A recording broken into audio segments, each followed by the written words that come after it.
So over the weekend, he got in a fight with Jay-Z, which is just what America needs, I think, is this fight between Jay-Z and the President of the United States. Jay-Z, who is, by virtually all accounts, it's amazing to me that Jay-Z is being held up as some sort of halcyon of decency. Okay, Jay-Z not only started off as a drug dealer, but Jay-Z in the very recent past was in serious trouble because he was cheating on Beyonce, right? Wasn't that the story? That was the allegation anyway, was that he was cheating on Beyonce. I think it was more than an allegation, considering that Solange was basically beating the crap out of him in an elevator, if I remember this correctly. But he is he got his career started by dealing drugs, and then I believe he was nearly convicted for stabbing a guy. Was that the idea? I don't want to get the legal allegation wrong, but he was involved. In October 2001, he pled guilty to stabbing Lance Rivera at the Kit Kat Club in New York City in 1999. He was sentenced to 3 years probation. So he's a real class act, is this Jay-Z fellow. So Jay-Z is being held up as some sort of racial healer on Van Jones's show. I like Van a lot, but Van's politics are utterly insane.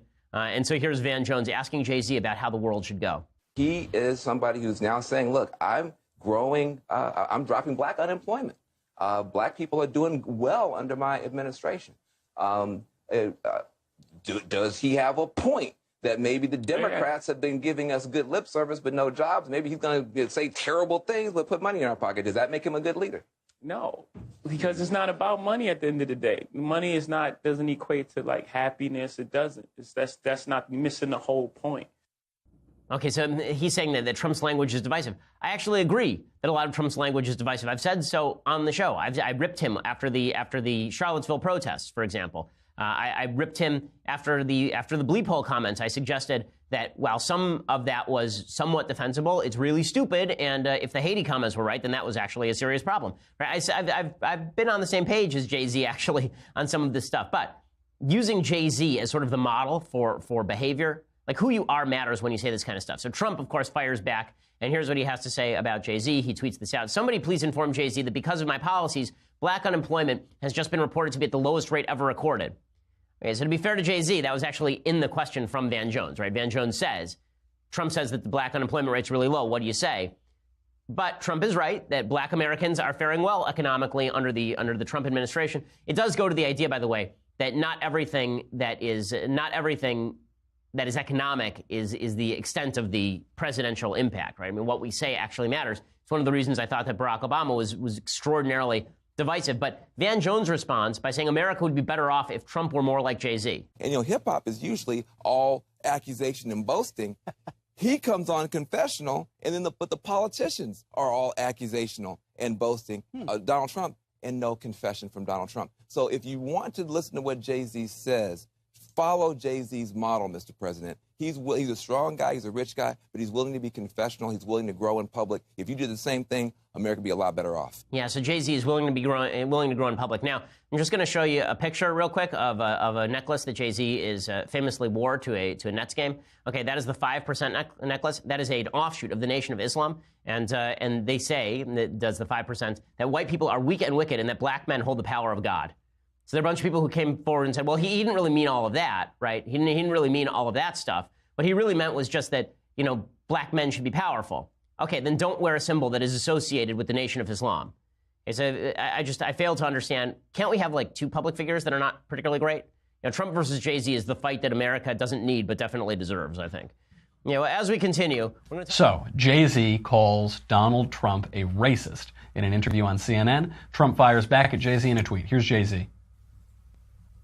Because once you do that, all the other closet racists just run back in the hole. You haven't fixed anything. What you've done was spray perfume on a trash can. And what you do when you do that is, the bugs come and you spray something and then they come and then you create a super bug, right? Because you don't take care of the problem. You don't take the trash out. You just keep spraying whatever over it to make it acceptable. And then, as those things grow, then you create a super bug. And then now we have Donald Trump, the super bug. Super bug. It's like the new Superfly. Super bug. And so Donald Trump fires back. He writes, somebody please inform Jay-Z that because of my policies, black unemployment has just been reported to be at the lowest rate ever recorded. Which is hilarious, and not many people have picked up on this. Scott Adams, as usual, saw it right away, and he should. This is so obvious from the tweet. Donald Trump responded in the form of a rap. Somebody please inform Jay-Z that because of my policies, black unemployment has just been reported to be at the lowest rate ever recorded. Mic drop. MC Donald. I am Wonder Mike, and I've come to say hello. That is Jay-Z, a billionaire. Jay-Z, a billionaire, claiming in the interview that money doesn't really matter. And then Jay-Z, a convicted criminal who has dealt drugs, shot his brother, and stabbed a guy at a nightclub. He pled guilty to that. Jay-Z goes on television lip quivering because Donald Trump allegedly said a crass word at a closed-door meeting. Here is Jay-Z talking about how hurtful that is. Every African country is a shithole country. I mean, how does that land with you as a dad? Yeah, it's disappointing and it's hurtful. It really is hurtful, more so. Like, everyone feels anger. But after the anger, it's really hurtful because you're looking down on a whole population of people. And you're so misinformed because these places have beautiful people and have beautiful everything. Yeah. And it's just like, this is the leader of the free world speaking like this. They have beautiful people because all people are children of God. They don't have beautiful everything. These places don't have beautiful everything. In Haiti, the country is so poor and crime-ridden, there's such scant access to resources that mothers feed their starving children pancakes made of mud. That isn't beautiful everything. It would be nice, I suppose, if we could say everything is beautiful there. The way we know that everything isn't beautiful there is they all want to come here, and we give a lot of charity, and we send missionaries to these places to help them out. And Jay-Z, a guy who pled guilty to getting so angry at a club one night that he started stabbing a guy multiple times, he is saying, "Oh, I'm so hurt. I'm so hurt. I'm so delicate. Me, Jay-Z, so delicate." And they do it because they don't like Trump. But unlike any other Republican in my lifetime, Trump fights back. And things cannot decay forever. The ratings can't fall forever. The performers can't degrade themselves into nothing forever. At some point, we will reach the bottom, and then something new will come along, and the culture will improve. The one hopeful aspect of all this, as I just lost my night watching this awful award show, in 2016 we did not expect the political renaissance that we're seeing now. Perhaps a cultural rejuvenation will take us by surprise too, and if these Grammy ratings are any indication, it cannot be long now. Okay, enough.